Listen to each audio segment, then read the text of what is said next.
At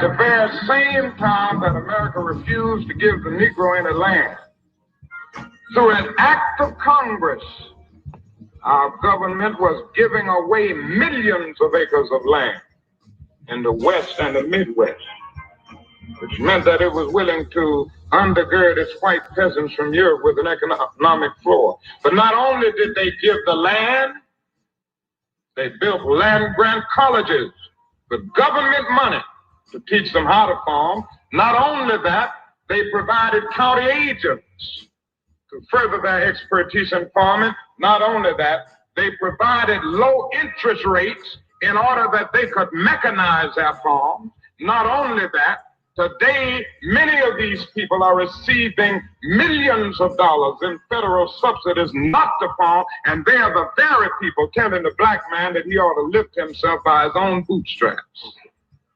This is what we are faced with, and this is the reality. Now, when we come to Washington in this campaign, we are coming to get our check.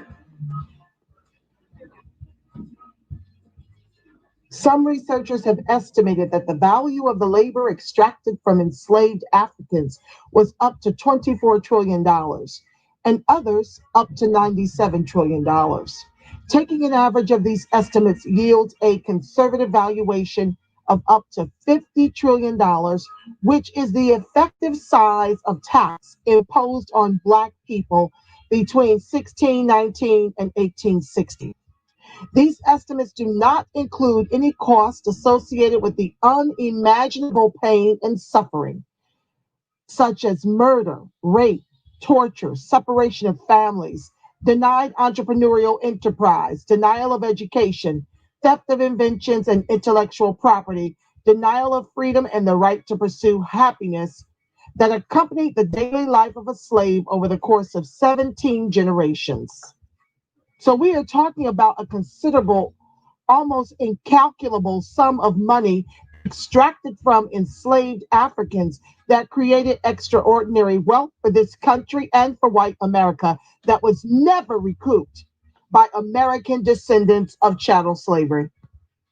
What is up, ADOS and our allies? You know who it is, family. Good evening on the West Coast. Good evening in the Central. Good evening on the East Coast. I'm Angela Nirvana, your hostess with the mostest on the Friends of ADOS TV channel, bringing you those ADOS hot topics and making the case for reparations, making the case for weaponizing our vote and socializing our suffering family. And today, we're going to talk about Warnock. What does his election to the Congress mean other than making history? What does it mean for American descendants of chattel slavery? Are we going to talk about that AOC doing a bunch of code switching, pretending not to know Black, then identifying as Black, then identifying as Jewish? Oh, yeah. And how on the census, most Latinx folks, most Hispanics, Puerto Ricans, Dominican Republicans, you understand, Cubans identify as white. How about they do the code switch so that they can put their hands in all the cookie jars for the come up in America with 3 Ks, the country our ancestors built with their lives. And we're going to get into Sheila Jackson Lee pushing for those HR 40 signatures that, oh, by the way, the ADOS movement got that thing from like 5 signatures to 147. Oh, yes, we're going to discuss why she's pushing so hard to get those signatures through. Now that everything's turned blue, you're going to find out there's nothing in it for you. Oh, yes, family, we're going in today. I want to thank you. Welcome, welcome, one and all, to the live broadcast over here. I'm excited to have you here as my co-host. I need you to do what you do. Weigh in. I'm going to read your comments before I get into the Black tax reading. I hope you got your libations. I pray I can do this show in 2 hours or less. I'm going to really try to be on my square, family, but I just want to remind you, until I do the new recording, that we are owed about $104 trillion and about $735 billion in recurring cost. Oh yes, family, as of 2017. You know my numbers will include, okay, all of the there we go, all of the Black Wall Streets, about 60 of them in total, that were ransacked and burned down, and folks were driven out of town because we were doing what we always do, family. We've been pulling ourselves up by our bootless straps since they dragged us here in chains. Don't get it twisted. I know they're trying to confuse the narrative and flatten it under this people of color umbrella. They're trying to show this interracial love all over the TV to try to put you in a state of confusion so you will relax and act as if the institutional systemic racism that we're still being oppressed by doesn't exist. Don't fall for the tricks, family. I am here as your constant reminder. Don't go back to sleep. So real quick, let me run it down for you that 50 trillion at the top of the show is just a microcosm of what we're doing, simply a median split between some research that says we're owed 27 trillion. Other researchers say we're owed around 93 trillion. Sean D. Rochester's went down the middle, and he says we're owed 50 trillion for slavery from 1619 to 1865. Add another 22 trillion for the present value of Black labor in 1860. Another 1.6 trillion. I'm going to redo this number. I believe it's wrong. Homestead Act from 1862 to 1935. Sharecropping, Jim Crow Society from 1870 to 1935. We are owed, his calculation says 15 trillion. The Great Economic Expansion, 1935 to 1965. He says for labor, the Black tax was 4.4 trillion. Education, 2 trillion. Housing, 1.75 trillion. Post-civil rights era from 1960. Where are my glasses? Lord have mercy. If I keep extending my arm, the book is going to be outside on the patio. Okay, so we are owed post-civil rights era, 1960 to the present, 6 decades of a persistent Black-white employment gap. He values at 3.3 trillion. Missing intergenerational inheritance is valued at around 4.2 trillion. Continuing costs, these are the recurring costs. We've got 317 billion per year, current cost of lost equity value, 20 billion per year, current cost of 350,000 missing Black teachers, $30 billion per year, current lost income from Black prison population, 80 billion per year, persistent 6-decade Black-white employment gap, $72 billion to 93 billion. I took the 93 billion in my numbers. Lost in 2005 to foreclosures from discriminatory subprime lending, 94 billion to 123 billion. I'm working with 123 billion.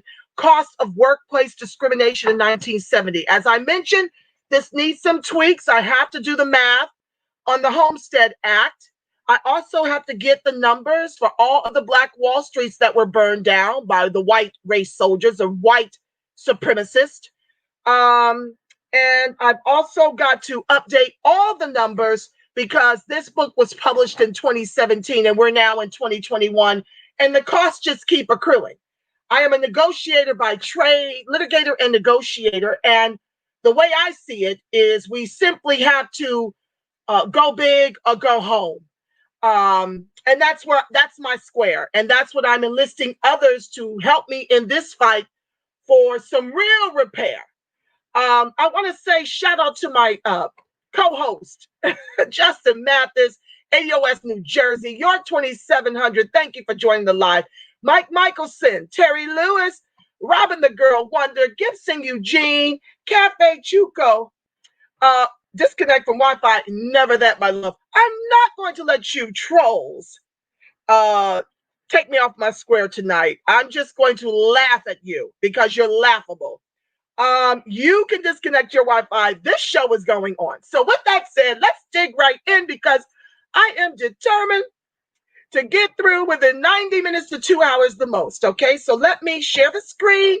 And since I'm on the topic of what we're owed, let's talk about the decadent veil in the government who doesn't really want us to have anything. Let's talk about it. We're going to jump right into Sheila Jackson Lee. I'm going to share the screen and we're going to read about what she's pushing for and why it's imperative we push back. Yes, family. The struggle is real. So in first act of new Congress, Representative Sheila Jackson Lee introduces reparations bill. Like I said prior, family, we are responsible for why reparations is a national and international hot button issue. I've shared with you in past archives that the egregious racial wealth gap is over 100 trillion household dollars that white folks share, and less than 700 billion since COVID that ADOS share. The immigrants and some very fortunate Black folks sharing that top 10%, which of Black sharing 2.3 trillion. That number has dwindled down significantly since the pandemic. But mostly that's comprised of the immigrants. Most of the immigrants that come to this country, they have lied to you. They're not letting in the poor, as you have borne witness to them turning away Haiti, as you have borne witness to them caging up people trying to cross over from the Mexico borders and things of this nature. This is not about poor immigrants trying to come over here. They generally come over here with some wealth position, and then they force poor ADOS, who are predominantly poor by design of institutional systemic racism. They want us to compete with them when those people should be competing with whiteness. And as a matter of fact, they are. A lot of what you saw happening at the government on last Wednesday is because they're understanding that their wages are becoming suppressed too by the immigrants that are being poured into this country because they got that green. They can be over here, but what they do is double dip. And that's why I'm going to talk about AOC shortly to show you how they switch codes all the time to just get the bag. I'm not saying all, but we don't have many allies. We don't have many friends. Okay. And so what you saw converge on Washington is these white folks, these Trump supporters, trying their very hard to hold on to power and money stolen from the American descendants of chattel slavery. Understand that all of what they're doing right now to fix all groups doesn't lift ADOS off the bottom. We are the anchor of this country, and capitalism requires an anchor. They decided long ago we were it, and we're saying the revolution is being social mediaized, and we're bringing all that pressure so that you can understand that we're done doing the bottom. If you want to stay capitalistic, you need to choose somebody else. But American descendants of chattel slavery are done, and we are here like a hot damn steady drumbeat to help you understand how done we are. We are willing to weaponize the vote and socialize the suffering because we understand that if we don't, our children and our children's children will perish. We will become as extinct as the Indians are in this country if we don't move as a block. So anywho, shout out to the persons who have donated to the show. I just purchased the Black Tax for Joe Biden, Kamala Harris, Sheila Jackson Lee, Julian Malveaux, and Ta-Nehisi Coates to start. I just ordered those books, and your contributions to the show enables me to do that. I'm drafting a letter to help them understand what numbers I'm working with for my people. We need to move as a block because these white folks are fighting for themselves. All these groups are fighting for themselves. I know that when ADOS does it, it becomes problematic because no one wants us to fight for our own interests. They want us to wail and gnash our teeth and keep everybody else on the tit while ignoring that we are on the bottom. But we are moving past that. We're becoming educated politically, and we're using our voices in this new Black media to inform the rest of you so we can work collectively. grassroots and allies alike, to get what we are long overdue.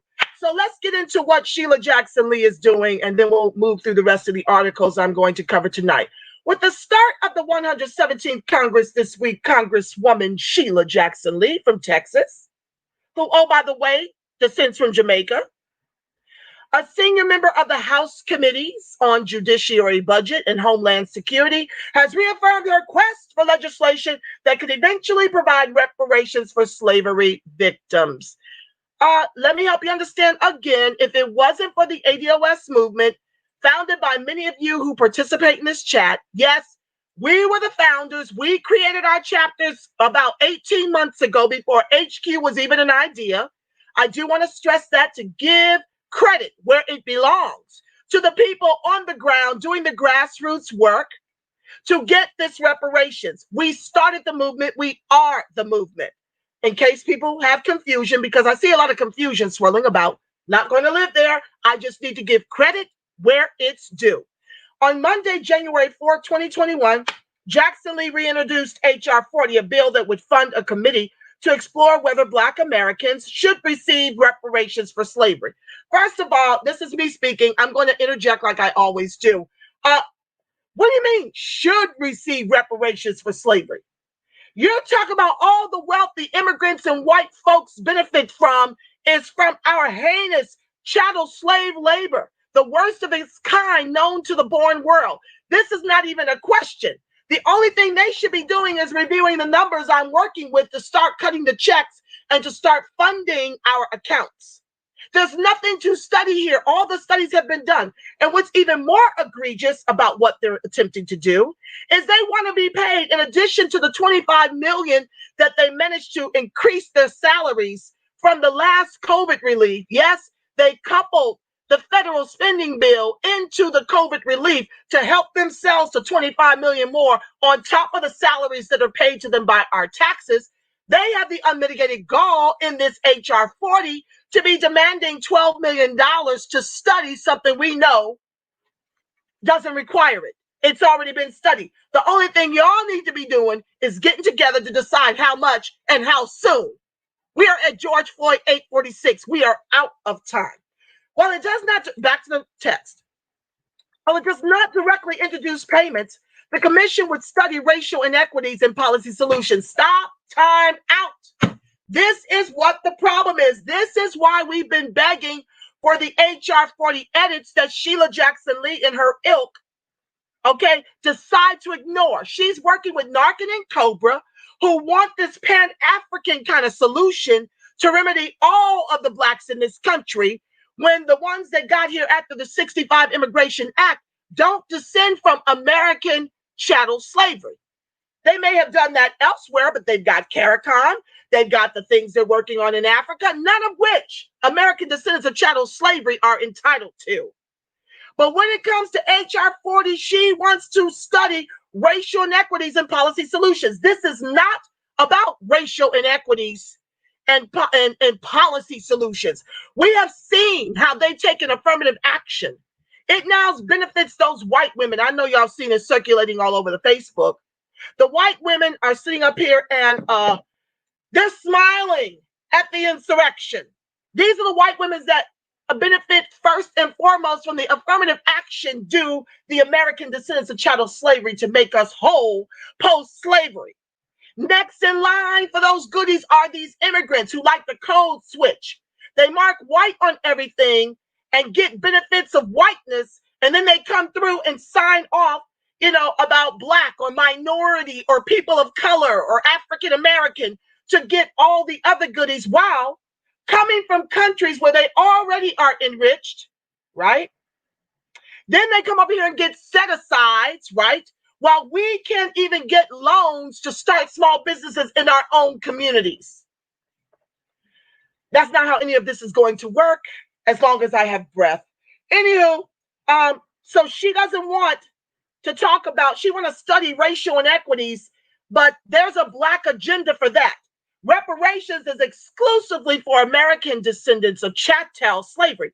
I throw in chattel. I know some of you guys who follow Yvette and Tone are annoyed by that, but like I've told you before, I've sat on panels where white folks believe they descend from slavery here in this country because they had to do indentured servitude.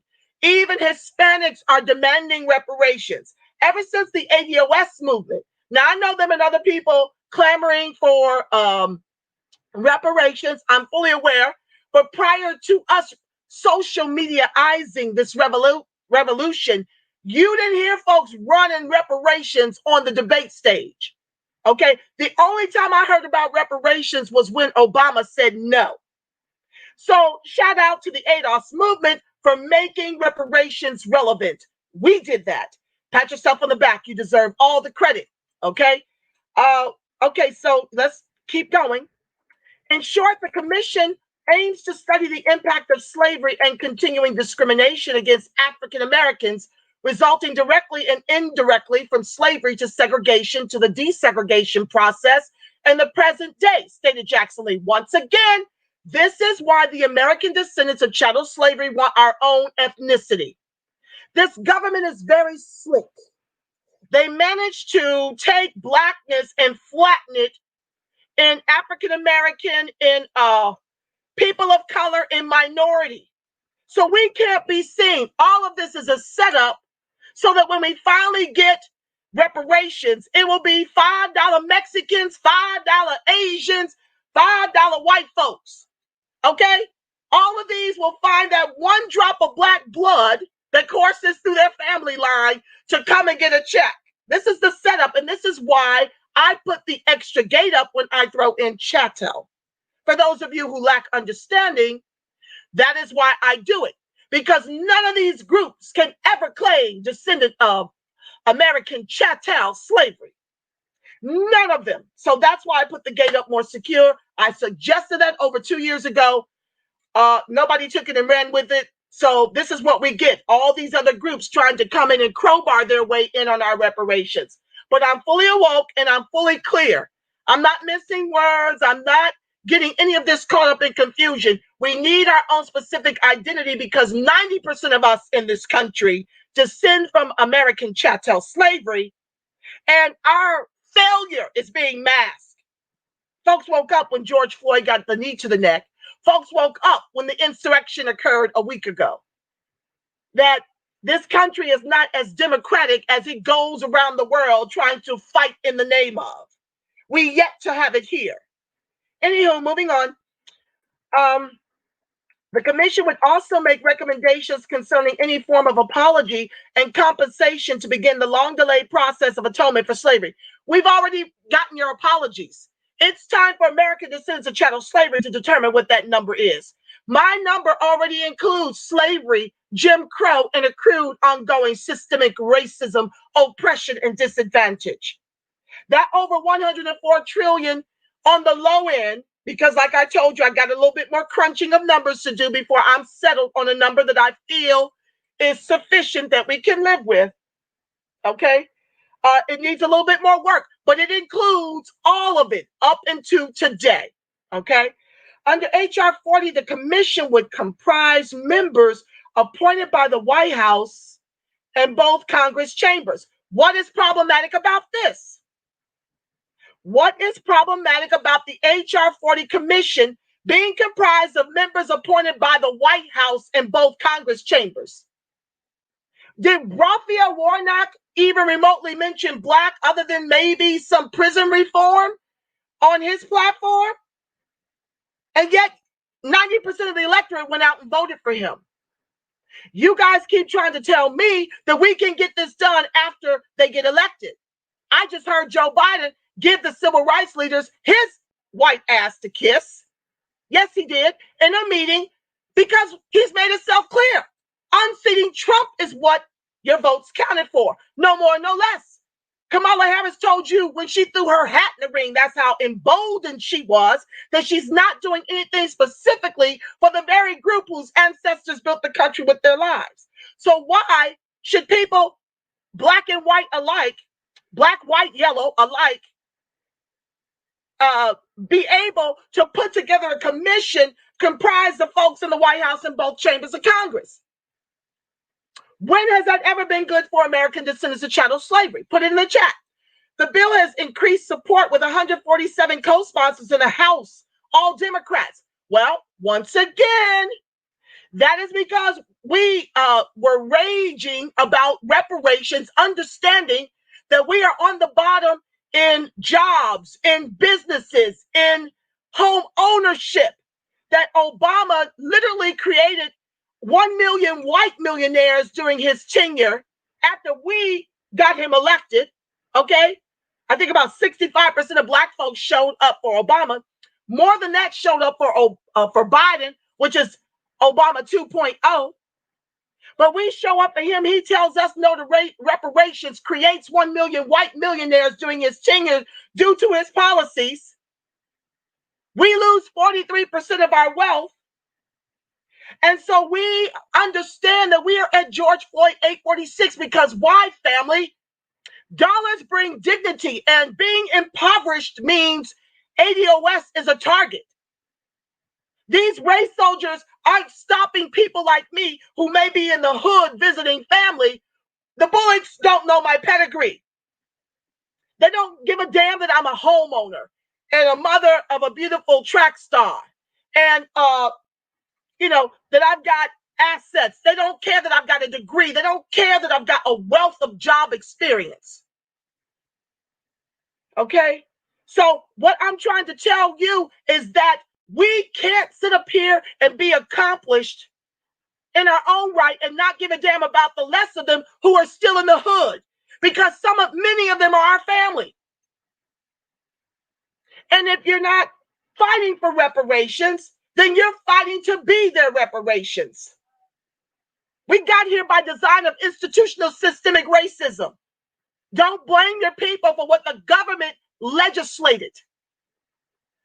Back to the text. The bill has had increased support. Okay, because Senate Majority Leader Mitch McConnell and Republicans in the Senate have indicated strong opposition to taking the measure up in that chamber, the Georgia runoff elections could count as a huge step toward getting the bill passed. Well, this is why 90% ran out to vote for Warnock. This is the push. They voted for Warnock under the impression that this was something good for ADOS. They don't even want to include money. 2 Senate seats are at stake. Okay, we already know Ossoff and Warnock got that. So what excuses will Biden use not to give American descendants of chattel slavery the reparations they are long overdue? You see, this is why it's not our fault that the number is outlandish. They can set up a payment plan. Isn't that what you do with your creditors? Yeah, I don't want to hear the excuses. I see them bailing themselves out in the trillions while they let the American people eat dirt. I see them spending trillions on war, all the while saying they don't have the money to repair us. Miss me with it. We're coming. We are here. We're on our square. Like a hot damn steady drum beat. We ain't going nowhere. So it'll be here, and we'll continue to put pressure on these politicians because politicians respond to pressure, not applause.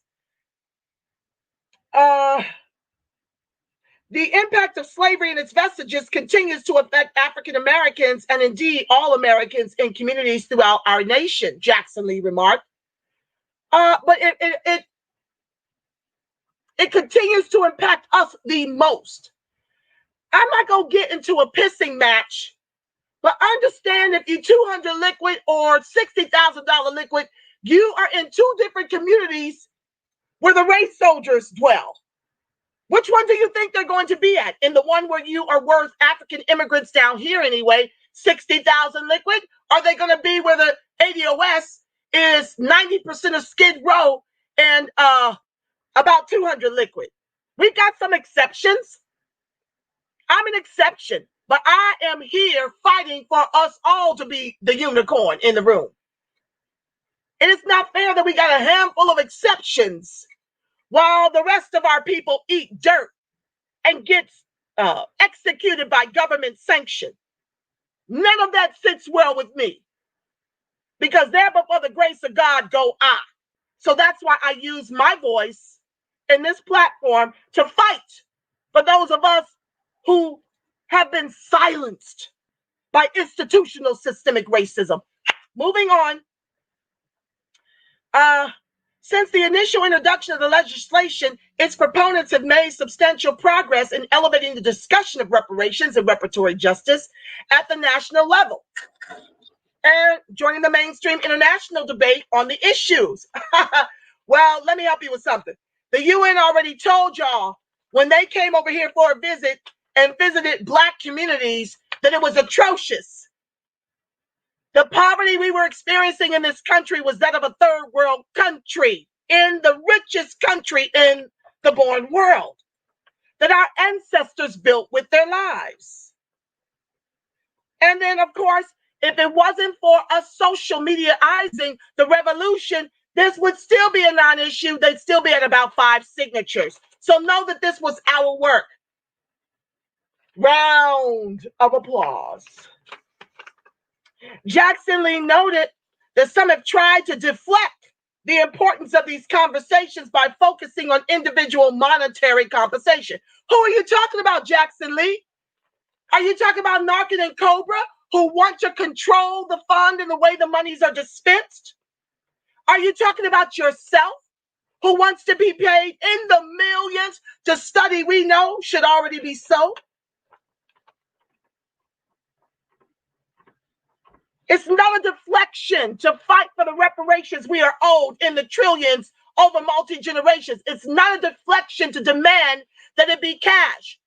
Was this said about the Jews whom Obama paid $12 million to for their Holocaust that we had no hand in? Was this said about the Jews that received up until 2013 about $233 million of our tax dollars for their armies and for their Holocaust? Was it said about the 20,000 apiece that the Japanese experienced in the internment camps? Was it said about the Indians who received reparations, casinos, and locked out the Black, Cherokee, and Seminole descendants of Indian enslavement? But no, every time American descendants of chattel slavery stand up and demand monetary benefit, you see, there will be no apology without recompense, without restitution. Every time we speak on it, it's deflection because we demand what was stolen from us. It's a debt that is owed. Okay, but the minute we do it, it's called we're deflecting. That's because you want to line your pockets and not make the American descendant of chattel slavery whole in this country. You just want to open up the floodgates to 22 million more immigrants. There'll be at 92 million if that happens. We'll be at 35 million American descendant of chattel slavery. Do you see the trickery, family? I hope you see it. And I hope it pisses you off the way it pisses me off. The real issue is whether and how this nation can come to grips with the legacy of slavery that still infects current society. No, the real issue is that all of our wealth has been stolen. We have nothing to leave our children. And being poor makes us targets. And dollars bring dignity in this country.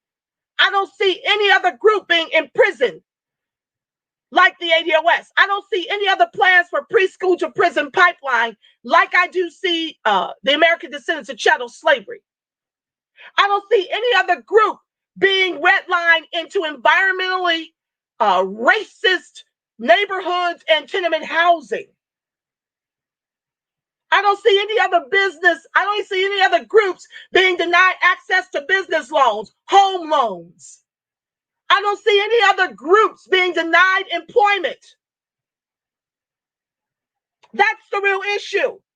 And when you come with these policies like you did affirmative action, you find a way to give it with the left and take it with the right. If and when you cut the reparations check, I can pay for my daughter's education at the Ivy Leagues that were built by my ancestors' blood and bones. I don't need you to give me more policy that you give with the left hand and take with the right, to give to white folks and immigrants and LGBTQIA. That's not what we're doing. That's not what we're doing. We see you, Sheila Jackson Lee, and the CBC. The Texas Congresswoman noted that she expects more co-sponsors during the new Congress. You see, now that they got that trifecta, I told you that was going to hurt us. I've been stressing that we need to weaponize the vote and socialize the suffering akin to Dr. Charles Morris of Abyssinian Church when they elected Teddy Roosevelt, and he in turn dishonorably discharged 167 Buffalo soldiers who were wrongfully accused of murdering a second white man after being quarantined to their barracks for being accused of murdering the first white man. Dr. Charles Morris said, "You shot us when our guns were empty." And we're going to return the same. We're going to deliver a Democratic top and a Republican Congress to protect the Black South. I told you guys, if we don't do this as a block, that this trifecta was going to be more of a nothing burger for ADOS, while all the immigrants and white folks get the bag, go home, and be lulled back to sleep. If we had delivered a Trump top and a blue Congress, we would have effectively shut this government down from getting anything real accomplished. And folks want to tell me, oh, but now that we have a trifecta, we can get the reparations. Are you kidding me? Go back to the other show where I talked about how Biden gave the civil rights leaders their ass to kiss when they were simply asking, can we live? Can y'all not put $30 million more into our communities for the race soldiers to execute us? Yeah. So y'all swear up and down it's going to be different because y'all delivered, you turned Georgia blue and you gave it to Biden and Harris despite their records against American descendants of chattel slavery. Look at the archives. I'm not going through that tonight. This is how I get delayed. I'm going to keep on moving. These economic issues are at the root cause of many critical issues in the African-American community today, such as education, healthcare, and criminal justice policy, including policing practices. Well, she got that part right. The call for reparations represents a commitment to entering a constructive dialogue on the role of slavery and racism in shaping present-day conditions in our community and American society. I'm beyond talking about it. Haven't we been talking about this for 401 years? Why do we need to pay you $12 million more to keep discussing it? The only solution to close the over $100 trillion egregious racial wealth gap is reparations in the trillions over multi-generations.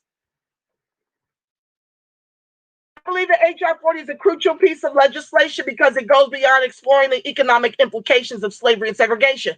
No, it's not. It's trash if it doesn't include the trillions we are owed. And you and Julian Malvo and Narkin and Cobra have made it clear. Any monies that are to be had, you guys are going to be in control of.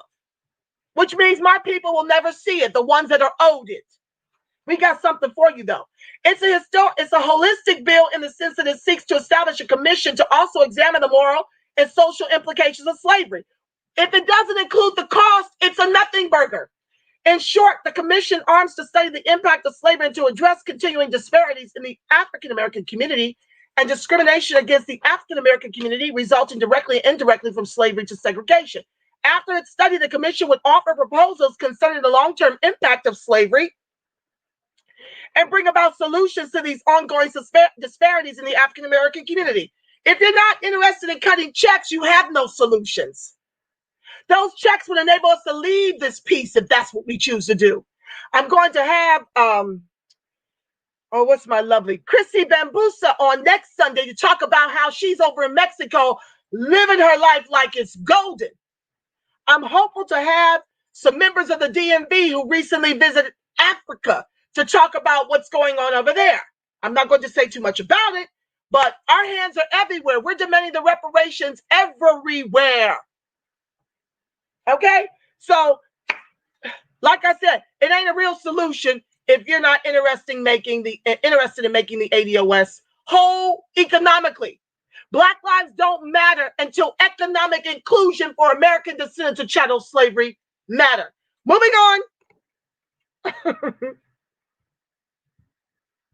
Let me share the screen.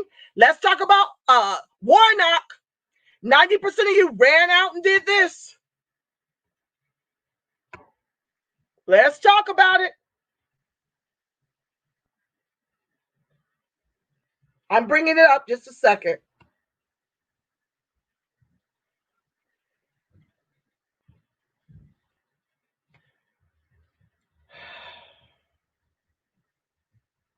Let me make sure y'all can see me. Y'all can see me and hear me? I think so. Just continue to chat, and I will get to those comments after I do the hot topics before going into the reading, okay? Hold on, I just lost my place. Here we go. Okay, only in America. Warnock's rise from poverty to U.S. Senator. Let's talk about it. The man elected to be Georgia's first Black senator calls his story one that can only happen in America. Let me take a sip. This is that limeade I told y'all about. This is how you keep the colds and flus out of your life. I drink a half gallon to a gallon of this a day. It has in it a whole large lime, use 2 small ones in a half gallon of water, a touch of maple syrup, chia seeds, and water. I've not had a cold since. No flus. It's rather tasty and refreshing. I put chia seeds in there for digestion. You don't have to put those in there if you don't want to, but I love them before elimination, okay? Okay, so only in America. Let's go down. So what I need you to understand is that we've got to move beyond identity and respectability politics if we are ever to be made whole economically. We have got to weaponize our vote and socialize our suffering. We have been voting blue, no matter who, the black faces, the brown faces, and we specifically are at George Floyd 846. So the definition of insanity is to continue to deliver these Democrats without holding them to reparations and the black agenda in exchange for our vote. Let's talk about it. The Reverend Raphael Warnock's roots show little promise of a future that led to the U.S. Senate. He grew up in Savannah in the Caton Homes Public Housing Project, the second youngest of 12 children. His mother as a teenager had worked as a sharecropper picking cotton and tobacco. His father was a preacher who also made money hauling old cars to a local scrapyard. My daddy used to wake me up every morning at dawn, Warnock told a hometown crowd at a drive-in rally 2 days before his election Tuesday. He said, boy, you can't sleep late in my house. Get up, get dressed, put your shoes on, and get ready. Pushed by his parents to work hard, Warnock left Savannah and became the first member of his family to graduate from college, helped by Pell Grants and low-interest student loans. Time out. This is the stuff that's benefiting white women under affirmative action, immigrants, and LGBTQIA. You'd be hard-pressed to find American descendants of chattel slavery, whom it was intended for, benefiting from these programs. And as a byproduct, we are, let me read this from my girl up in the Bay Area, Shanna Kim. Shout out to you, my love. She shared this with me, and I'm going to bring it up on the screen next time. I don't want to slow myself down trying to transfer it over. But in 2019, because what's the guy's name? Warren Connolly introduced Prop 209, which dismantled affirmative action in education for the ADOS here in Southern California. As a result, the new freshman 2019 fall enrollment at UC Berkeley, whites 25.5%, Hispanic Latino 20.3%, Asians 30.5%, African American Black 5.4%. And I can almost guarantee you that at least 70% of that is Black immigrant. This is what happens when you have these people who have the money to make them white. They are able to outnumber you in the way that they have down here. Okay, Berkeley is up north of me. Did you hear those numbers? Let me repeat them. 25.5% of the students are white, 20.3% Hispanic Latino, Asians 30.5%. Warren Connolly, an American descendant of chattel slavery, introduced Prop 209 to do away with affirmative action that was helping us to be in the UCs. We, the ADOS movement, along with Dr. Shirley Weber, and a whole bunch of amazing, brilliant minds, were pushing for Prop 16. The money for Prop 16 to market that was spent up by all the others that were running Prop 16. So when it came time to vote for it, these immigrants and whites voted it down. And Ward Connolly once again interjected that if it were to pass, it would relate in white flight.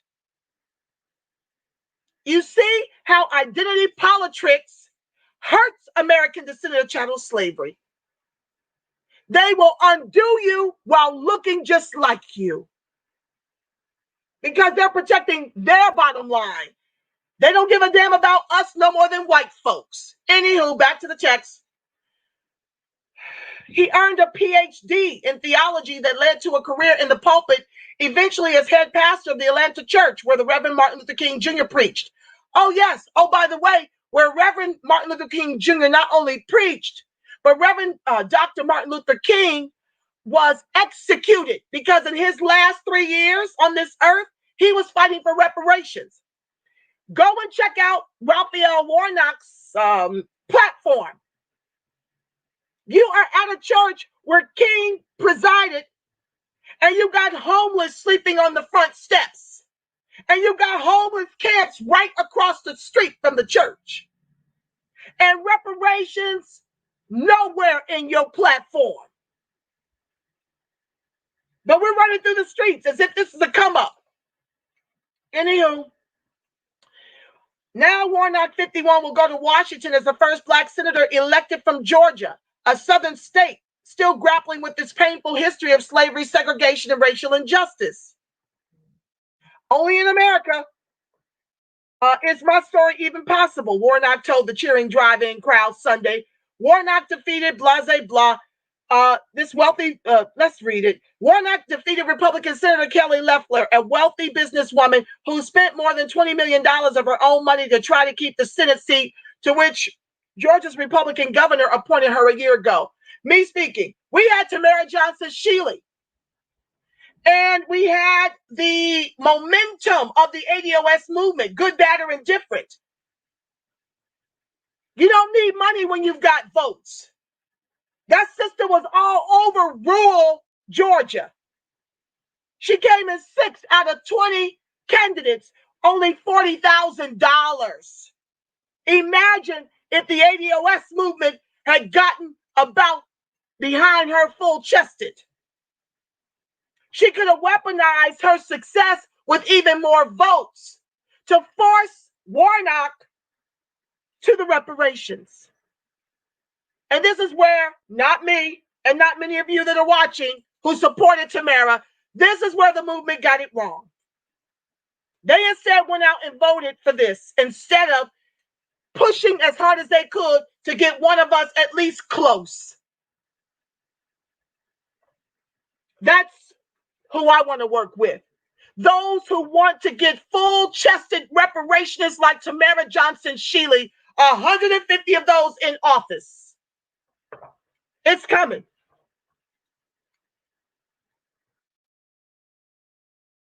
Furthermore, Stacey Abrams is responsible for this. She endorsed him early. Because he's establishment. They poured a ton of money into him. That's why we need to rally behind candidates like Tamara Johnson Sheila. We may not have won, but we could have gotten closer than 6th place to make an influence and impression on Warnock to run those reparations or lose that vote in Black Georgia. But bunch of haters, bunch of agents of chaos will not allow it to happen. They're not just outside the movement, they're within the movement too. I'm going to leave that alone. That's a whole nother show. I'm not dealing with it. Like I promised my comrades, that show is coming though. As soon as they get through with what they're doing, I'm coming. Anywho, his election followed a year, scarred not only by a pandemic that disproportionately killed African Americans and left many jobless and struggling to pay rent, but also marked by the volatile outcry over the killings of Black Americans, including George Floyd in Minneapolis and Ahmaud Arbery and Rayshard Brooks in Georgia. So we're on this platform. Do you see any COVID relief like the Indians received? Let's look it up real quick. What did the Indians receive from Donald Trump for their COVID? I was working with Dawn Page of Concerned Black American Citizens and ADOS DMV to bring about a COVID relief. We were ignored. We're the ones dying disproportionately from it, but our efforts were ignored. We were trying to get ADOS $6,000 a month. We received criticism from the agents of chaos within the movement for that. Let's see what the Indians got. Indians COVID relief.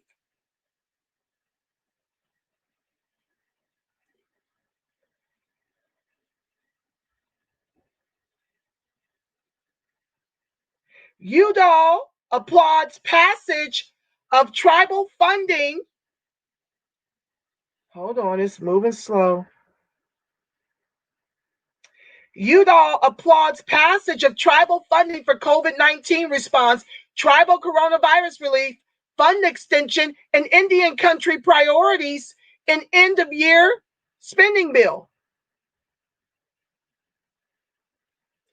The package includes $3.3 billion with a B in dedicated federal COVID-19 relief funding for the tribes. It also incorporates robust funding for critical federal Indian programs. Udall championed programs supporting native languages and culture and provisions to combat the missing and murdered Indigenous women and girls crises. Do you hear anybody from the CDC doing the same?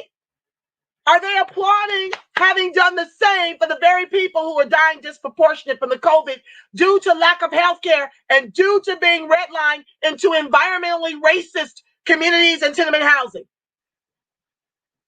Where's our COVID relief that me, Concerned Black American Citizens, and the DMV was fighting for? I think also Triangle was on that. Twin Cities was on that. Where is ours?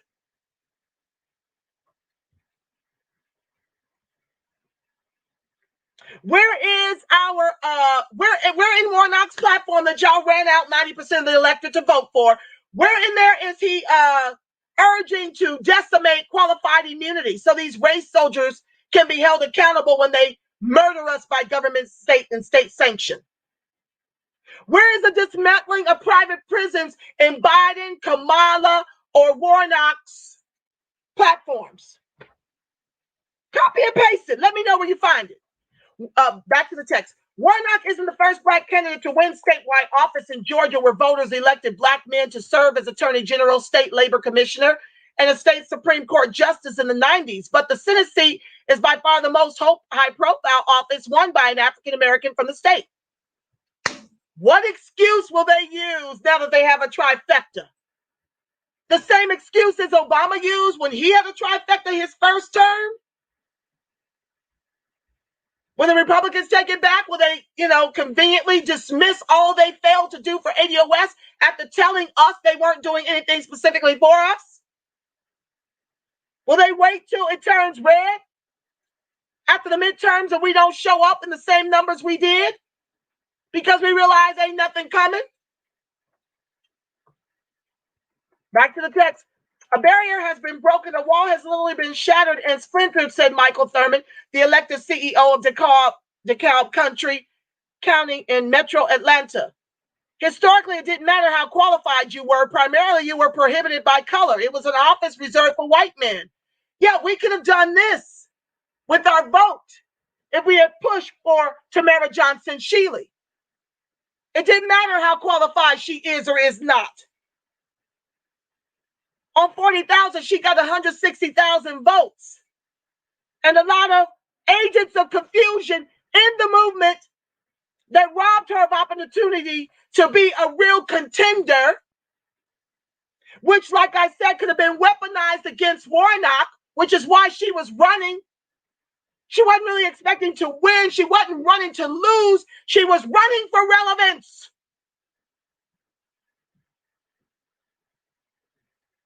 Too many egos. Dismantle this for her. Dismantle the Equity Advocates PAC, which was Friends of ADOS PAC.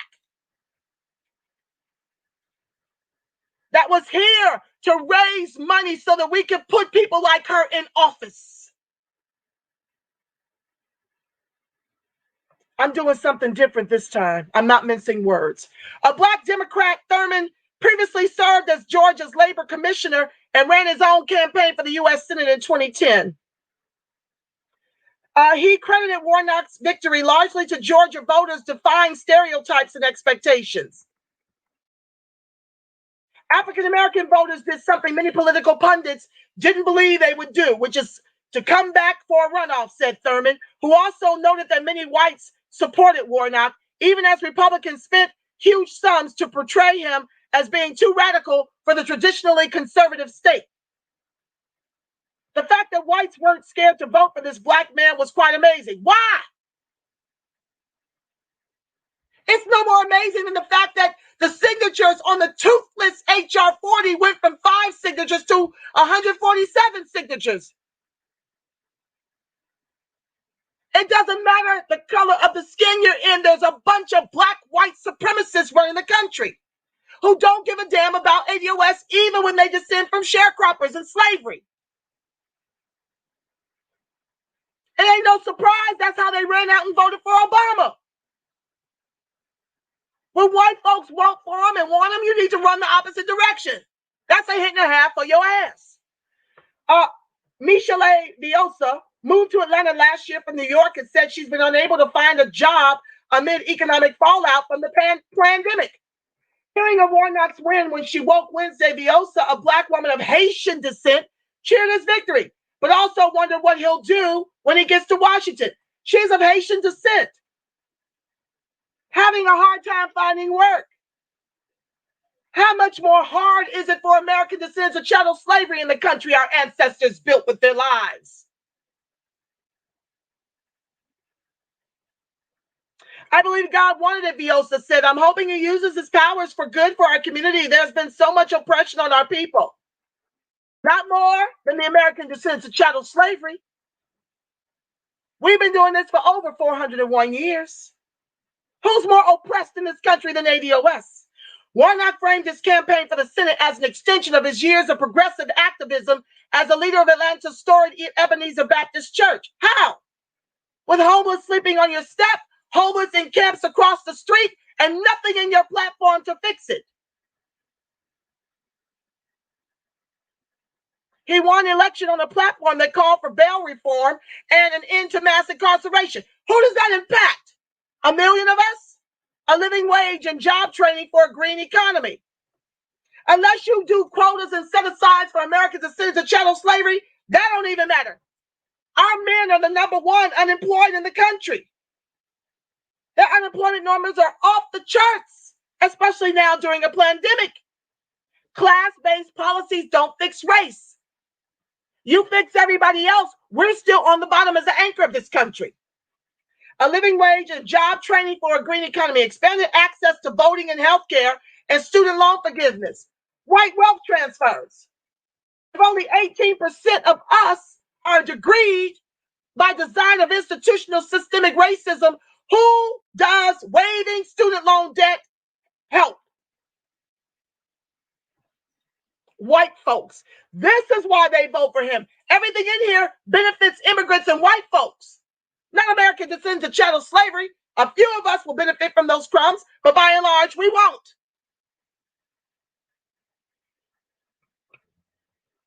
It was an unabashedly liberal agenda that illustrates a political shift in Georgia. The state's last Democratic Senator, Zell Miller, became so conservative that he gave a rousing speech at the 2004 Republican National Convention endorsing the re-election of President George Bush. Excuse me? Biden is Strom Thurmond's boy. All of these are Dixiecrats. And the only way the DNC backs you is if you get with the program. This is why we want money out of politics. The corporatists with 3 Ks gave Biden's campaign 48 million, gave Trump's campaign 18 million. We didn't have to go vote. The vote was already decided. Follow the money.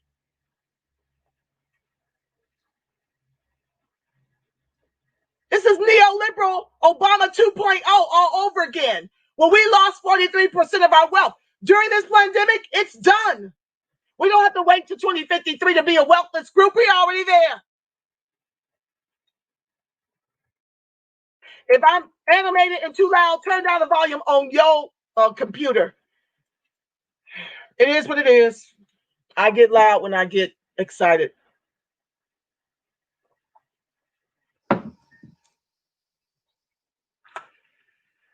It remains to be seen whether another Georgia Democrat, John Ossoff, will join Warnock in the Senate. We already know he did. Both of the state Senate seats were on the runoff ballot. Okay. Warnock insists he'll work to unite Georgia after a bitterly divisive campaign and the polarizing 4 years of President Donald Trump's term. Excuse me.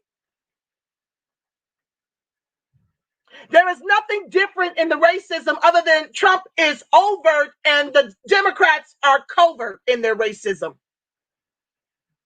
Nothing different.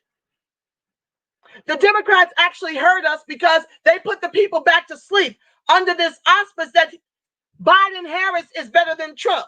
Not for American descendants of chattel slavery. Their records prove they're not.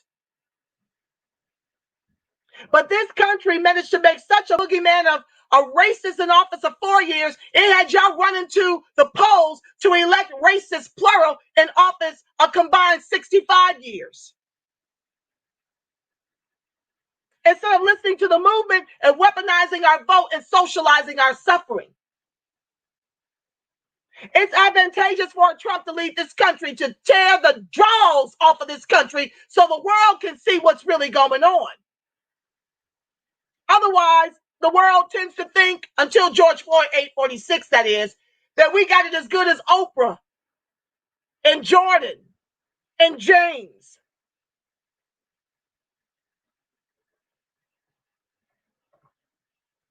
What Georgia did last night is its own message, Warnock told CNN on Wednesday. In the midst of a moment in which so many people are trying to divide our country at a time we can least afford to be divided. We got Trump because of Obama. And Hillary was dreadful. She would have brought along Armageddon. And the tragedy is that Hillary's people backed Kamala, who had to step down from the race because we gave her that work in the social media spaces. And then Tulsi Gabbard finished her off at the debate stage. They had to put her away.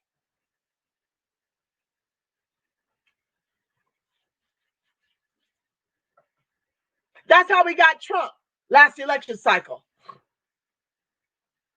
Because the people are tired of being oppressed while the oligarchs pillage the storehouse and line their own pockets with the people's money. Of this last relief that was combined with the federal stimulus bill under the omnibus plan, the American people got $600 each and then $600 per dependent child. After 6 months of no money and their unemployment having run out. That was, I want to say, 197 billion of that 900 and I want to say, okay, 197 billion went to the people. 703 billion went to foreign countries, lobbyists, and special interest groups. So what you just signed us up for is Jared Kushner in 2024 if Trump doesn't run.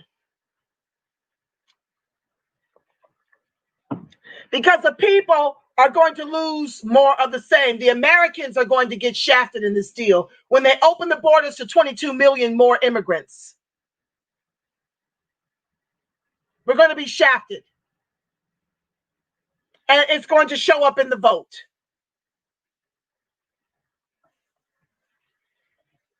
We're going to get worse than Trump. That's what you guys decided was a good decision.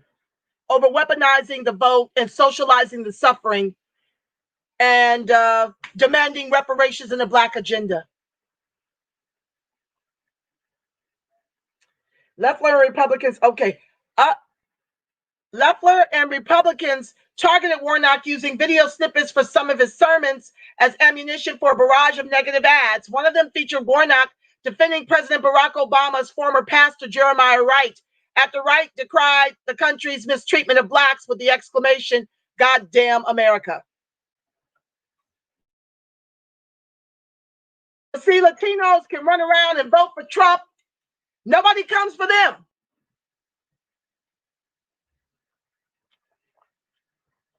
Nobody disparages them. The Democrats decide how much more can we give them for their vote. Biden told the civil rights leaders, you're going to have to learn to work with them. They're going to be outnumbering you.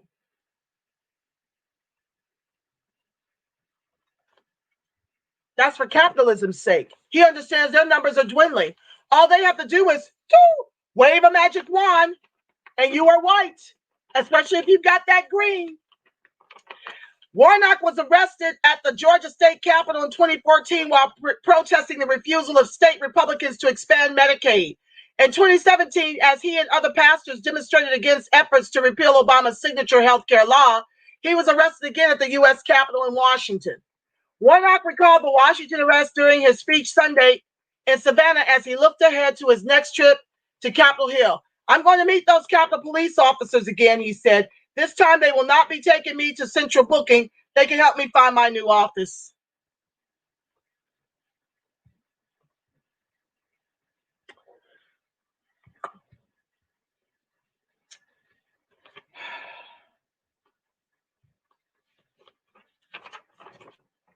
We'll get to your comments. I see you, Margaret McCall. She was painted out to be a fraud. I know her personally. She's not a fraud, but I'll get to it. Okay, let me share the screen. Let's look into how these Latinos are. Hold on one second. Are behaving poorly.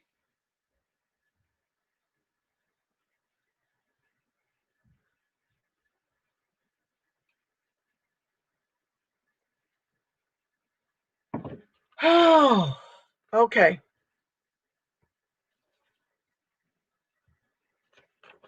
Now, this is who Joe Biden is telling you to prepare to work for.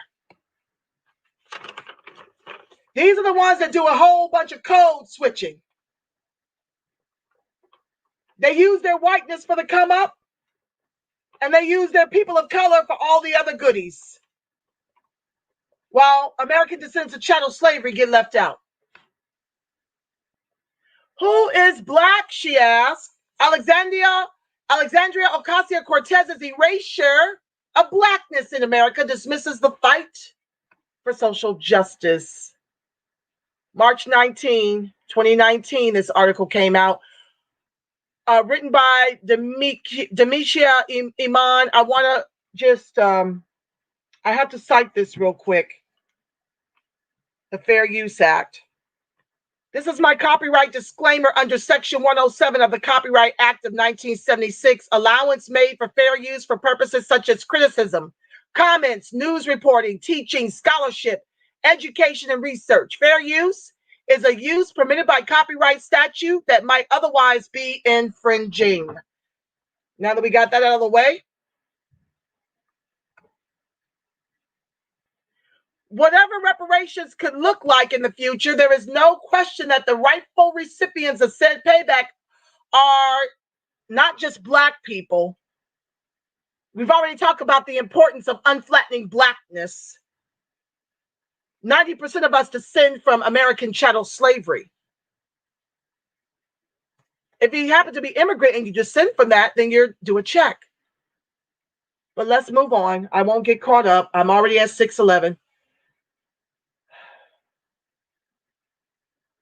While the blackness identity is vast and millions of black people exist throughout the world with dark skin, who we are as a black people stands loud and proud despite centuries of attempted erasure. As reparations once again have become a popular political topic, more journalists are asking politicians their stance on this question of righting a wrong. Interviewed during the annual South by Southwest Festival by senior politics editor Brianna Gray, U.S. Representative Alexandria Ocasio-Cortez paused before answering the reparations question. When asked what is the political cost of saying that you're going to throw your hat in with a reparations program, how much do you think those considerations should be made? Ocasio-Cortez vaguely responded, never completely answering, instead of sharing if her platform stands for or against reparations of any kind. The representative doubled down, expanding on the wiping out of Blackness. There are a lot of systems that we have to dismantle, but it also does get into this interesting area of where we are about identity as a country. Because, like, what does it mean to be Black? Doesn't it sound like Bernie Sanders asking what is reparations? After this country in Germany has given them reparations in the billions of dollars? Who is Black and who isn't? Especially as our country becomes more biracial and multiracial. You see the trick bag? Push that biracial, BIPOC, and multiracial agenda, right? That's what they're doing.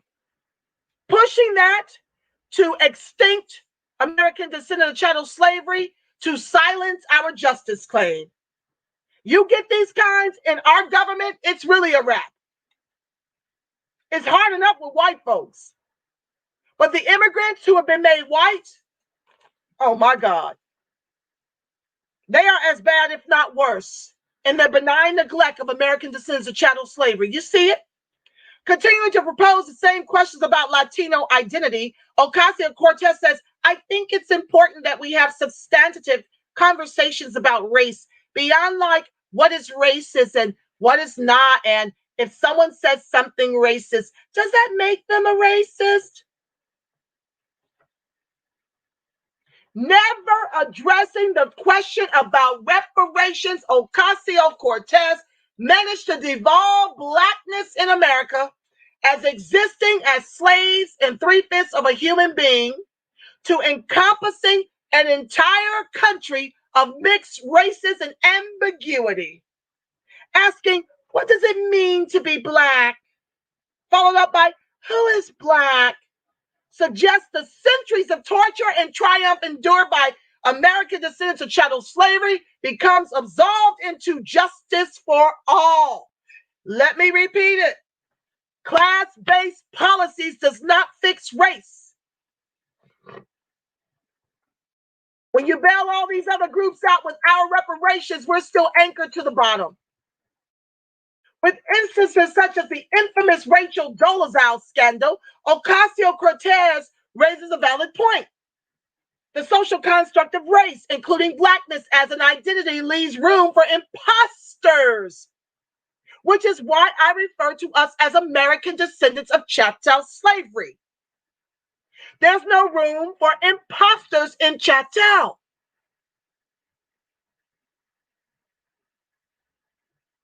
Of course, if reparations were to be enacted, tons of non-Black people would flock to the DNA labs and ancestral records, claiming the one-drop rule to get their share of the metaphorical 40 acres and a mule.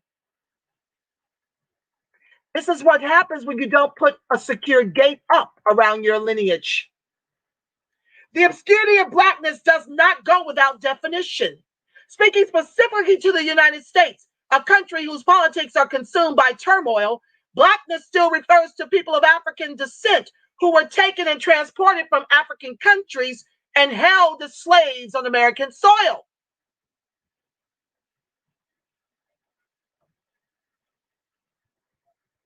F. James Davis writes in Who is Black? One Nation's Definition, the nation's answer to this question, who is Black, has long been that a Black is any person with any known African Black ancestry. This definition reflects the long experience with slavery and later with Jim Crow segregation. In the South, it became known as the one-drop rule, meaning that a single drop of Black blood makes a person a Black. Laws were created to attempt to draw a stark line between whiteness and blackness. As amendments were passed to free enslaved blacks and grant the free citizenship, racist politicians went to work to ensure Black Americans remained inferior despite the new laws. Hello, affirmative action.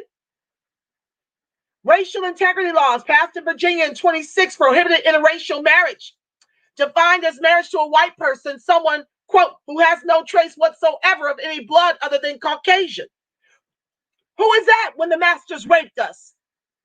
When it no longer became profitable to import us, they set up breeding farms. That's how we got to 4 million from the 20 that came over here, the 21st slaves in 1619. We got to 4 million upon our emancipation because the white devils were raping us and forcing us to have relations with our own kind because it was more profitable than shipping in Africans.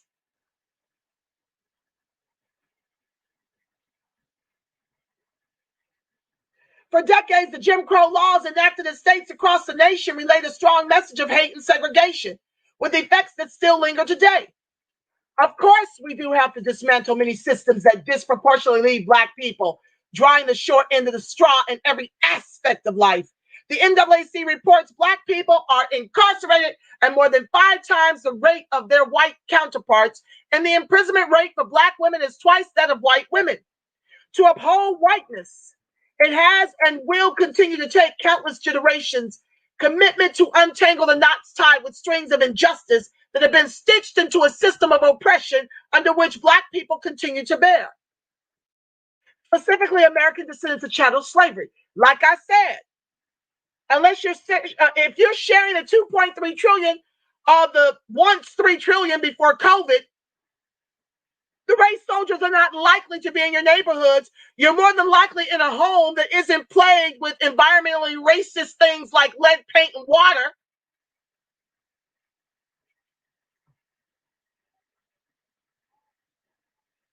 These realities, however, are no reason for the United States government to disavow the concept of reparations. Of course, they want to disavow it. They don't want to pay it. They want to continue to give us policy that uplifts immigrants and white folks and leave us out of the equation. If we don't put a secure gate, if we don't put in a secure gate around what we are owed, everybody will benefit and we'll get a $20 check.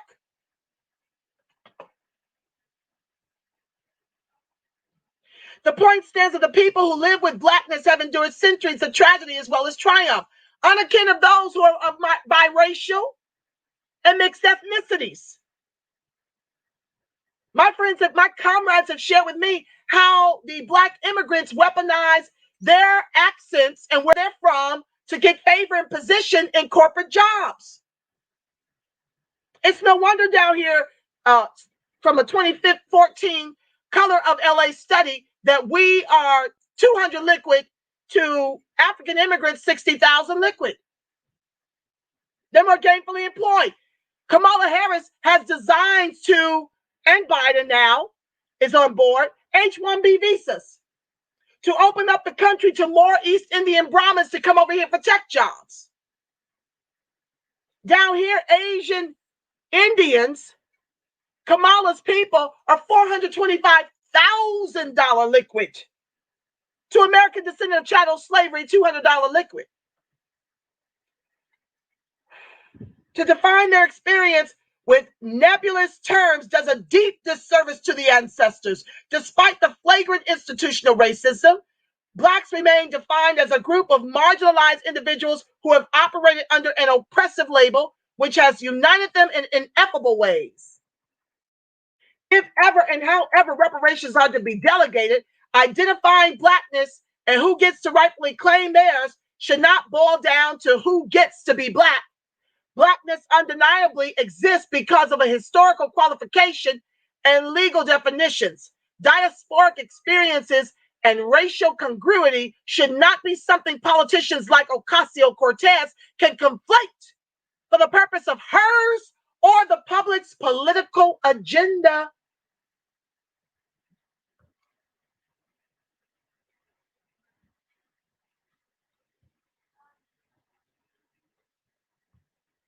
Moving on.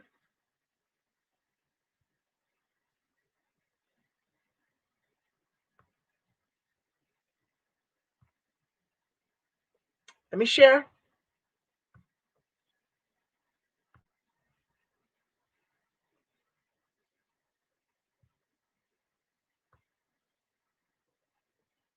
Code switch. This is how they get over. Many of them come from money, like I said prior. They identify as white for those benefits. And then they switch back into people of color, minority, for the benefits that were due us to make us whole post-slavery. On the census, who checks Hispanic, who checks white and why? We've been talking a lot lately about who fills out the census, in what way.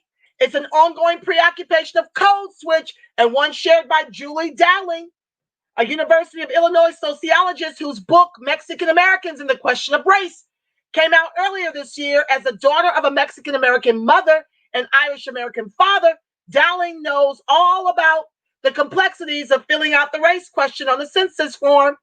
I interviewed Dowling about her research, and she shared some fascinating insights about the gap between how people fill in census forms and how they think of themselves. You have to understand that how you fill in the census is how your people will benefit or not benefit.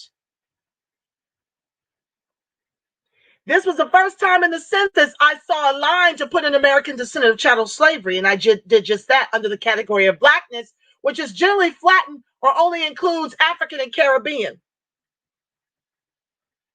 And we were encouraging the rest of the people who descend from the lineage to do the same.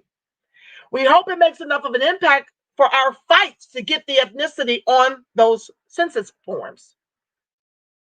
I interviewed Dowling about her research, and she's okay on the history of Hispanic on the census questionnaire. In 1930, Mexican was put on the census questionnaire as a race. This was during the Depression. It was a time period when the government was rounding up people. They used the census in the 40s to locate Japanese Americans for internment camps. So people didn't want to be identifiable on the census because they were afraid of the government. Why do you think Black folks don't fill it out? Today, everyone wants to be counted because there's money tied to it. Now everyone wants representation, but at that time period, people did not want that because it was weaponized against them. And they also did not want to be racialized. This was a time where the best avenue for people to fit in was to claim whiteness, like it is today. In 1929, the League of the United Latin American Citizens, LULAC, a Mexican-American organization formed in Corpus Christi, Texas, one of their main organizing efforts was to get Mexican off the 1930 census. They protested, "We are white race. We are Americans."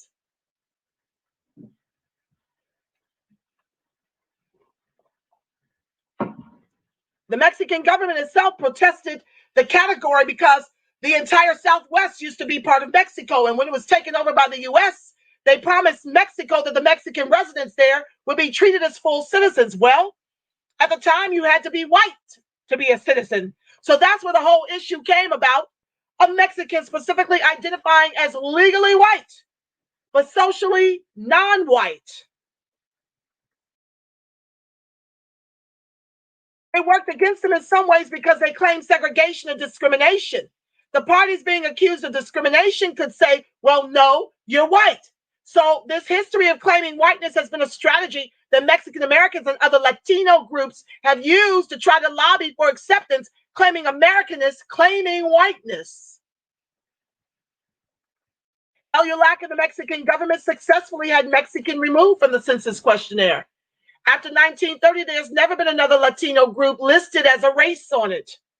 In 1970, the Hispanic origin question was first introduced on the census long form, which is an extended questionnaire that goes out to about 1 in 6 households. And then finally in 1980, the Hispanic identity question appears on all of the forms. It used to come after the race question. They later moved it before the race question because it was one of the most unanswered forms on the census. If you ask people their race, I'm white or I'm Black, And they would get this next question, are you Hispanic? They would say, I already answered this, and they would skip it. So that's why we have them the way they are and the way they're ordered. And importantly, Latinos can be a variety of racial backgrounds. People can be Afro-Latino and white and be Latino, and there are a whole lot of Latinos who are brown.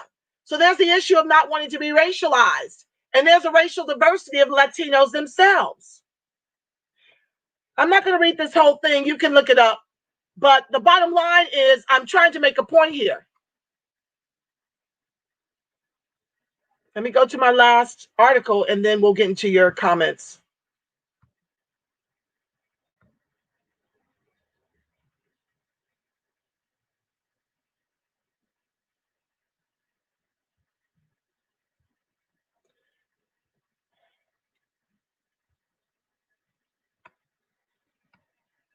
So this is what happens when you're a people of color.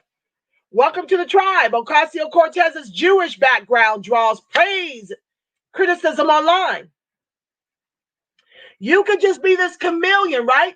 Like Kamala.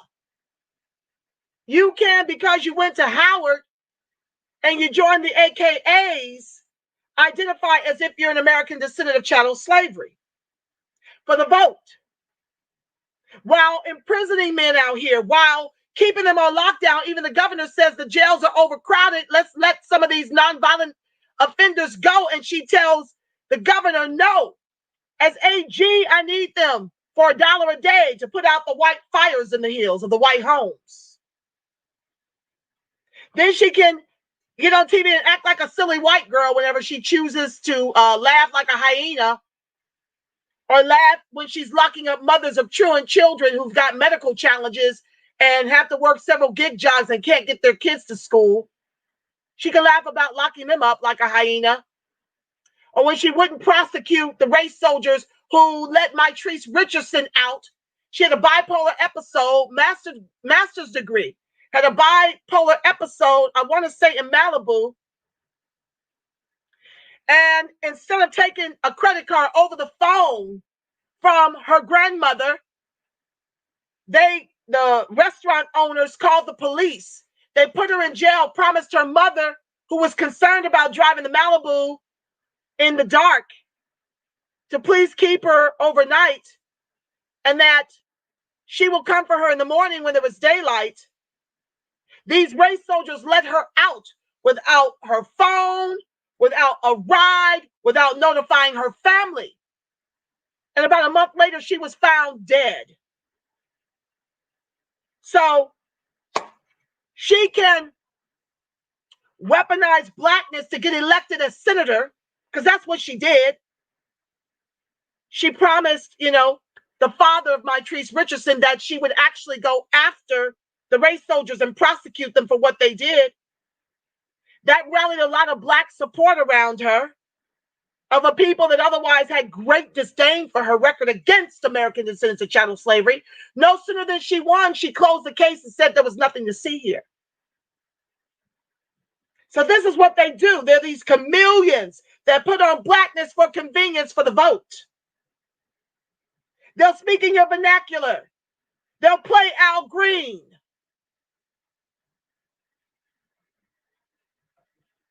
We have got to stop this identity and respectability politics. It is killing us, literally.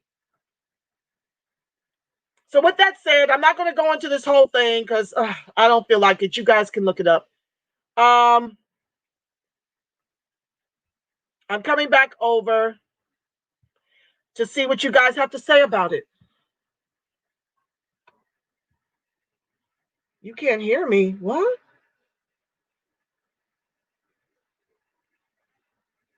Okay, I welcome several of you to the live. Let me get to the rest of you. Trey X ADOS, peace, Angela. Thank you, my love. Welcome to the live. Deborah Burrow, one of my greatest supporters. Thank you, my love. Your support, like I mentioned earlier, helped me to start purchasing these books to send to the president, the president, the vice president, Sheila Jackson Lee, Julia Malveaux, and who else? Ta-Nehisi Coates to start. I'm going to be sending them this with a letter to make the demands for my number. Okay. So thank you, Deborah, for always supporting the show. And thank you all for all the support. Thank you for watching. It means a great deal to me. Please visit me over at YouTube. Like, share, subscribe, because that will bump up the algorithm so more of us can get this very important information.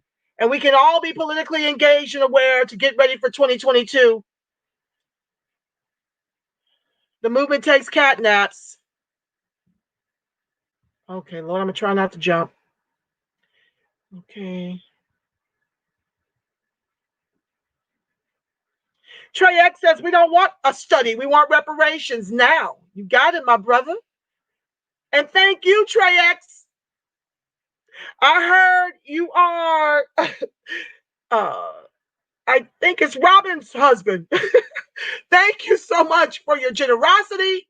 I share with her to share with you what I'm doing in this project to get this illustrious book, this brilliant brief read in the hands of the people that are going to be determining how much we get. So thank you for your donations. Marky McBride, welcome to the live. Corey, the ADOS vegan, thank you, my love, for joining the live. Welcome, one and all. If I don't see your name, I can't call you out, but I welcome you. I thank you. Terry Lewis, this is our battle. We shall prevail. Absolutely. I posted on Facebook today that faith is going to bring the reparations from the unseen into the visible, like it did with emancipation and our civil rights. But faith without works is dead. I'm on my square, as are you. Thank you. Terry Lewis, this is our battle. We shall prevail. Edward Adams, so will your talking points about the H.R. 40 Miss Jackson bill will be a part of the reparations march on Washington in a few weeks? ADOS DMV is listed as one of the sponsors along with other organizations. I'm one of the sponsors. I don't really want them over there, but the millennials are very hard-headed and they're very hungry. Sadly enough, we have X'd them out of the not of the reparations, but we have not guaranteed their wealth. And so, Edward, I won't be there personally, but they've asked me to do a video of my demands for reparations. So I'm super stoked and excited. Friends of ADOS is also a sponsor, as is Be the Power. Black Pact is, the brainchild behind it. PACT, not the other one. There's a Black Pact that's establishment ran and moneyed up. Who else is on there? Black Lives Matter is working with us on that. This is the grassroots I'm talking about that Yvette doesn't want for the ADOS movement. She doesn't want anybody but ADOS. She doesn't want to work with the other groups.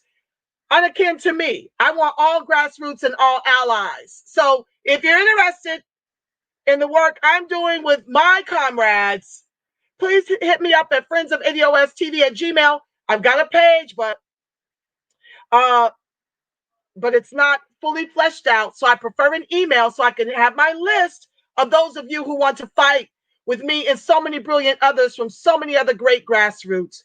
The issues that Yvette and Tyreek are having are not trickling down to the people that are putting in this work all over the country with the ADOS chapters. Okay, so there's a real stark distinction between their fight and swinging chairs and the work that has left to be done. I'm here to work.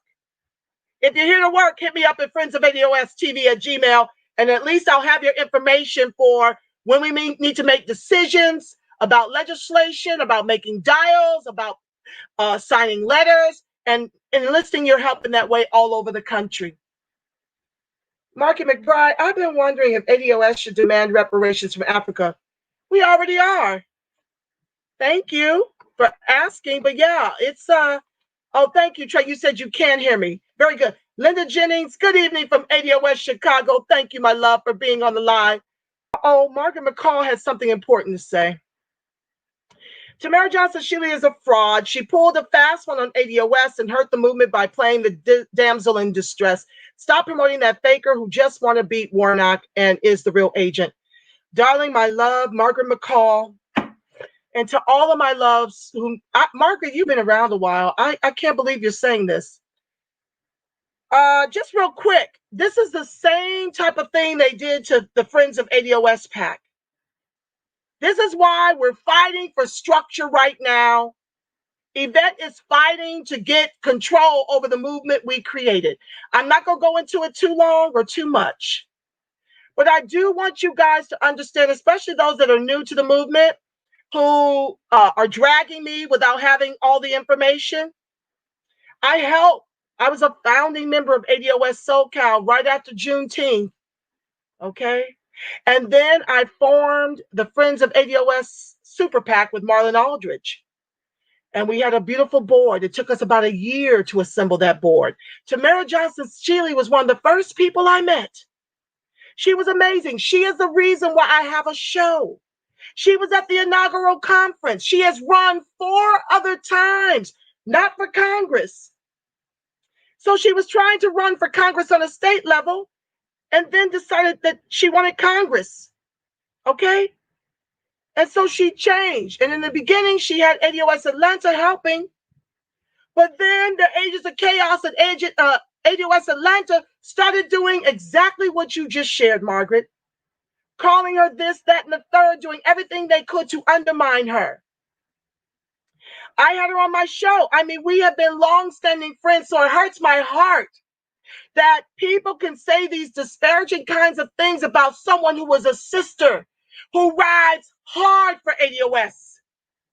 When she lost the support of the ADOS Atlanta, she got in her car and went rural Georgia, maybe with one other person, where it could have cost her life. She got to 106,000 votes. No thanks to the Agents of Chaos within the movement, which she is not one of. Neither was I, but I was called a grifter. And now, Yvette and Tone want to form an HQ and do what? The Super PAC. And do what? Charge membership dues. All of which was going to happen under the Super PAC to give us the infrastructure and get that money out to the local, to the state, and to the national candidates running for office. So, Margaret, the same thing you're doing to disparage Tamara is the same thing that happened to me. I've been on my square since they dragged me in the Twitter space for forming a PAC. I had the best and the brightest on that PAC. And one show by Yvette and Tone shows constantly low-key shading and dragging it. Now, 2 years later, they want to come with a Super PAC and a C4. So I'm not doing that show right now. That's coming. I need to put the show together and I need to calm down. So please understand that when you say this about one of the sisters who I love and value a great deal, you're saying it about me. You're saying you believe the rumors about Angela Nirvana. And that's a form of COINTELPRO to silence and to tie our hands while trying to take from us what we've already started on a grassroots level. We were inspired by the hashtag and the political education that Tone and Yvette were espousing on their shows. But that does not make a movement. We are the movement. Welcome to the live, Mike Michelson.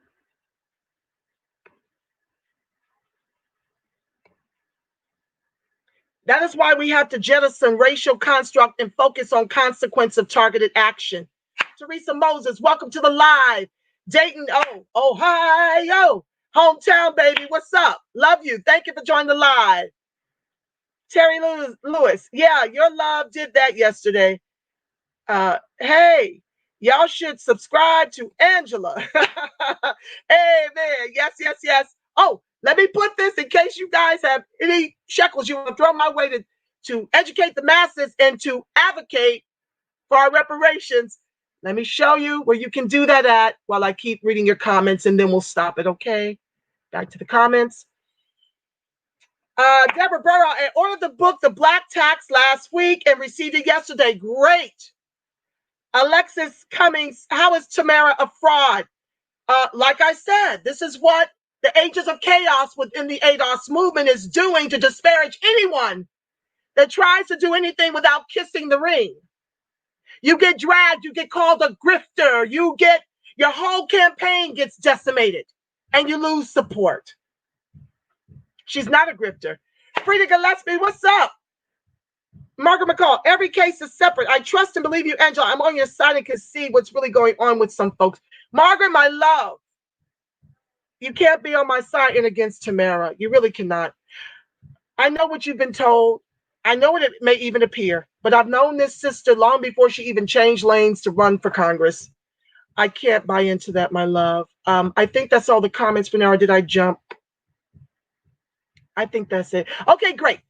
Let's get into the read so I can, 6:42. Okay, hopefully I can get this done in 15 minutes. Wouldn't that be grand? Okay, so if you have any more comments, I'll address them offline. I really want to try to button this up and do a 2-hour show. I love y'all Black and Strong, but I got to call a spade a spade. And I'm not going to miss words. And you know when you come on my show, it's going to be the TR Ruth. I am trying out of respect not to deal with the infighting going on right now with the ADOS movement. And I'm making moves. Because I was told by Yvette to do my own damn thing if I want to work with grassroots. So please don't come for me that I use Chattel or that I'm choosing to work with other grassroots. Because united we stand, divided we fall. So she told us to go, that she's got 100 new emails. Go do you, boo-boo. Okay, I'm doing that. So I can't be dragged for that, can I? Probably so.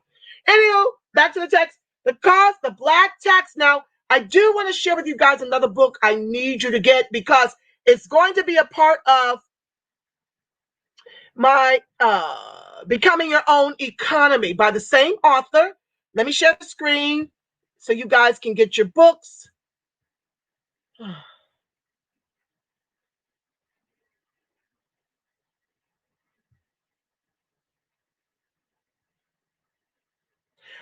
Okay, so this is the next book. Well, it's another series called Become Your Own Economy Until They Cut the Check. Become Your Own Economy Until They Cut the Check. I'm still working with that title. But this will be the first book in that series called CPR for the Soul, How to Give Yourself a 20% Raise, Eliminate Your Debt, and Leave an Inheritance for Your Children's Children. We need to do something in the meantime other than crying in our beer. So I'm both educating and advocating and also giving solutions. And I love this brother's work. I don't always agree, as you guys hear me in my comments, but for the most part, I love what he's done, and I'm working with his numbers as a result. So back to the text so we can get out of here. So pick up that book. It's around the same cost. It's about $20 for these books, but it's so worth it. You need to have it so you will know what we're fighting for. And I read that at the top of the show, if you're just now joining. So tonight, we're back in chapter 3. What can we do about the black tax? Where are we now? We've read the 2% rule. We've read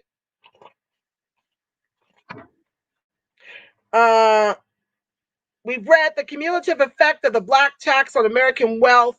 The diversity minority does not mean black.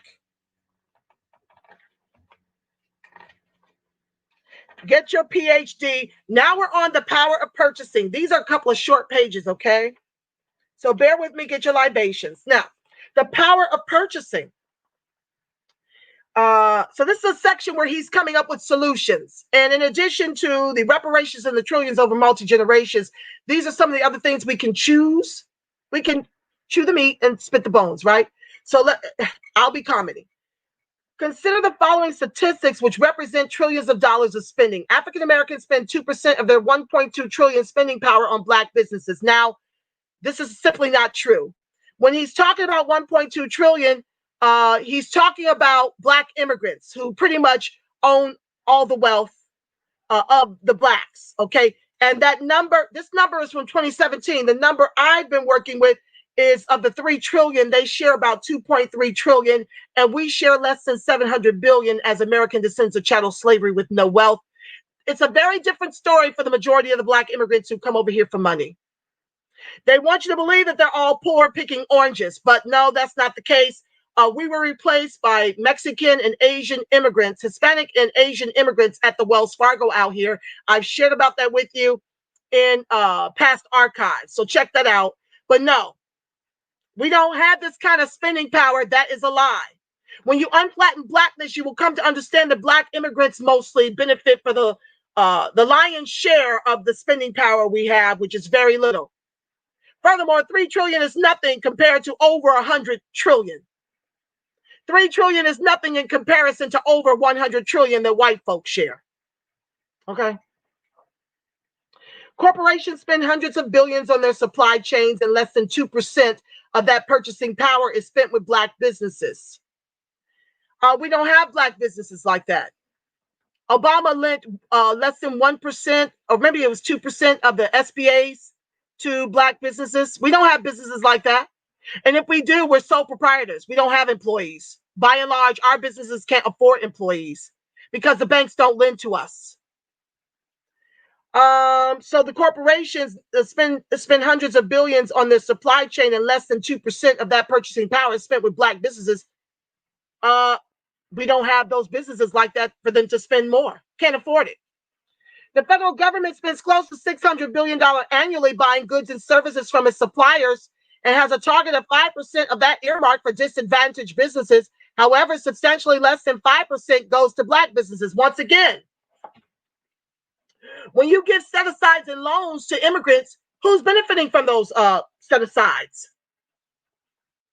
Let me close some of these. It feels like it's skipping. I'm seeing a delay on this end. Just give me a second, family.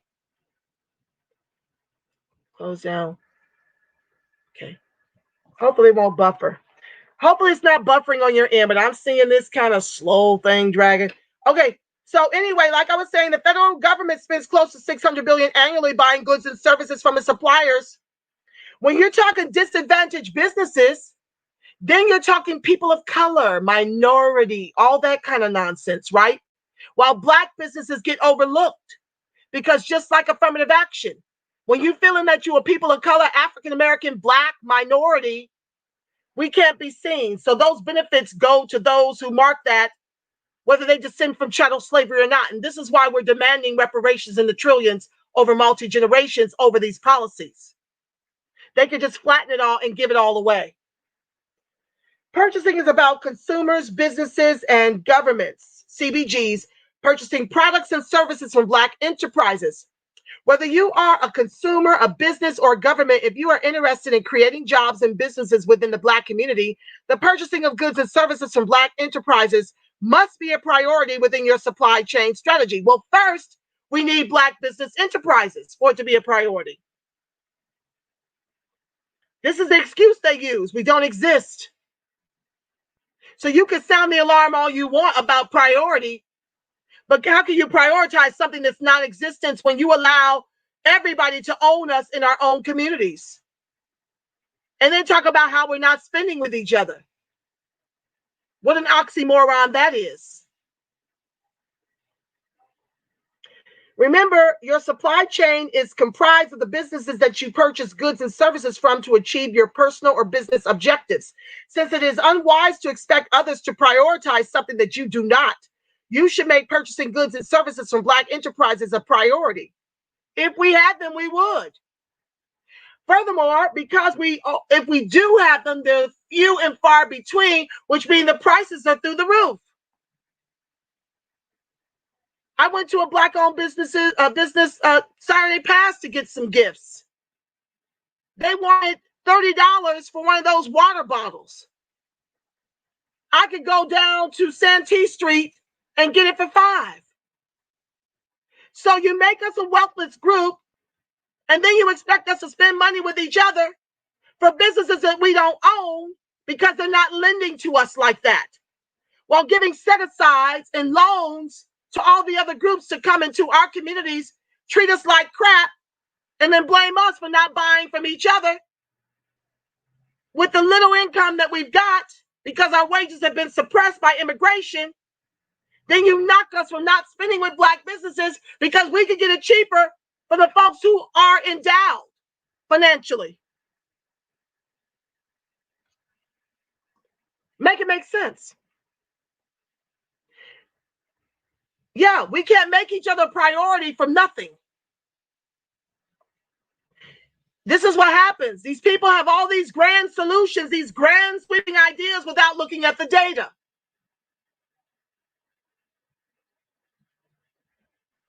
This is vitally important because the demand for goods and services drives the need for employment, job creation at existing businesses, and the creation of new businesses to meet any excess demand. Since African Americans and other CBGs spend less than 2% of their resources on African American goods and services, a slight increase in demand could have a massive impact on job creation and business development. Once again, own businesses that can hire people with what money? Who's going to purchase from us if they can't afford to? The potential to stimulate job creation is far greater than most people understand. While it is widely known that Black consumers have a purchasing power of 1.2 trillion, as compared to white folks' spending power of over 100 trillion, what is not widely understood is that the economic impact of African American purchasing power supports 24 million jobs in the U.S. economy. Unfortunately, almost all of the economic impact of that purchasing power in terms of job creation and business development occurs outside of the Black community because African Americans consumers spend less than 2% of their 1.2 trillion income on Black enterprises. To put this in perspective, U.S. consumers purchase 70% of all goods and services produced in America, while Black consumers spend under 2% of their income on services produced by Black businesses. Yet again,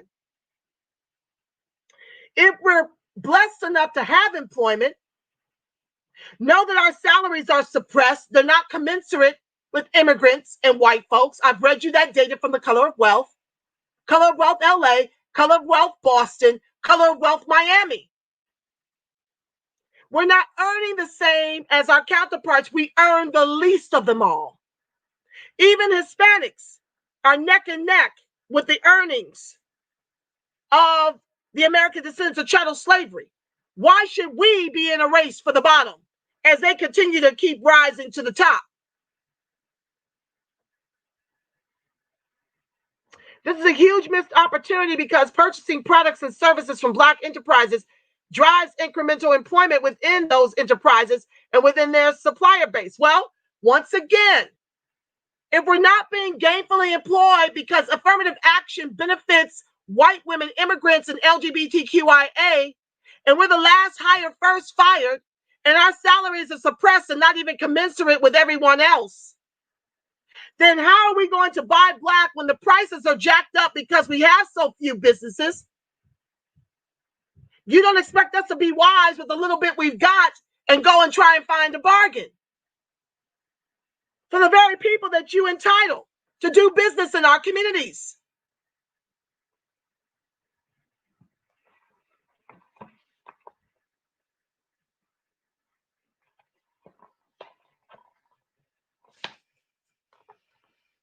I think I'm just going to, I don't know, cut this out because I don't want them to be looking at this kind of stuff here. This is a setup for more benign neglect. I have to read it so we can know what we're up against, okay?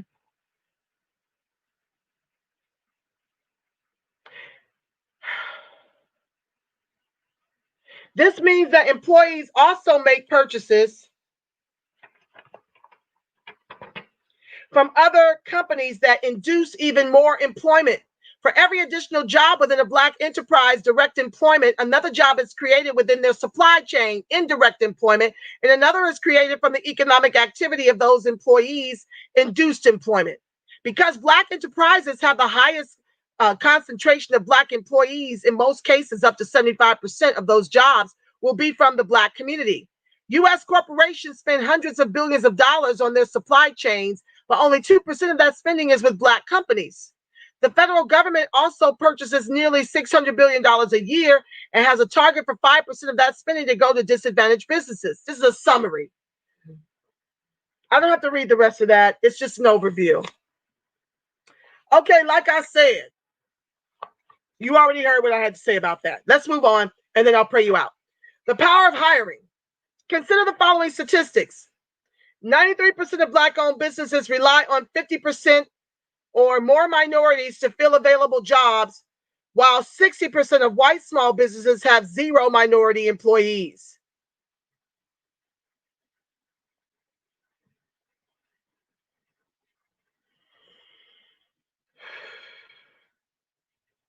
And this is why high school graduates, high school dropouts, white high school dropouts are more gainfully employed than degreed American descendants of chattel slavery. Because we have very few businesses to give them employment. And when we do, how many, Byron Allen, are hiring American descendants of chattel slavery? Everybody I talk to when I call up to your spot is white answering the phone or other. So even when we're in a position to hire us, do we do it? No, because like I said, about 18 to 20% of us have degrees. And the white businesses are hiring their own. African Americans account for 2.7% of senior level staff in the financial industry, despite borrowing $150 billion per year to finance home and auto purchases. Yeah, we have no social capital. We're 44% degree down here, 6% of the private sector. That was back in 2014. It's far less than that now. We've been replaced by the immigrants down here. And as California goes, so goes the nation. Wait for it. It's coming to a state near you. Blacks are less than 2%, 1% of the film executives and directors who are members of the Academy of Motion Pictures Arts and Sciences membership, despite generating 13% of annual gross receipts of $1.3 billion a year. So they control our images. They give our jobs away to African immigrants trained in London who come for money to play iconic roles like Martin Luther King Jr., like Fred Hampton, like Aretha Franklin.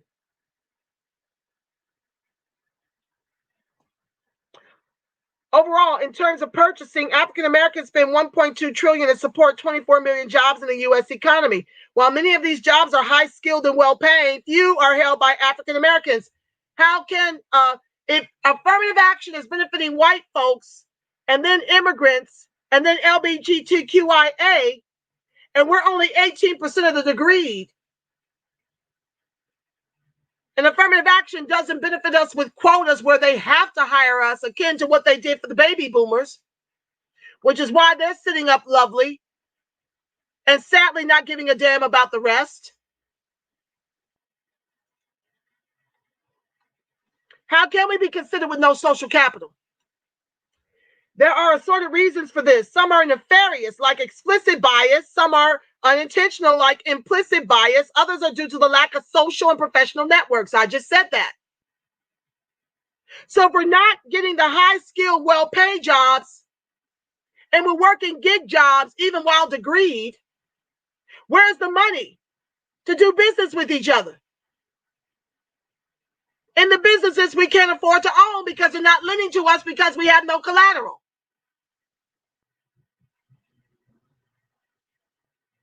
However, regardless of the cause, the impact is an extremely low representation of African Americans with the payroll of many companies that depend on Black consumers.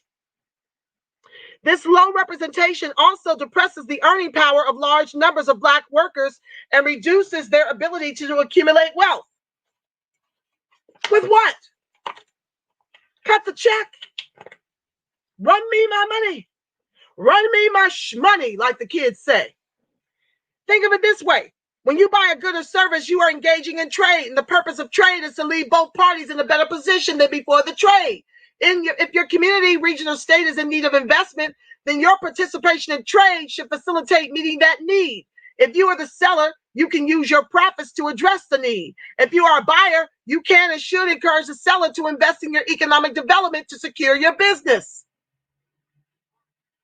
If trading with you is profitable, then the seller will invest accordingly to secure your business. This is not the case with the African American consumers because, one, African Americans had never been allowed to impose any significant requirements on those who do business in our communities.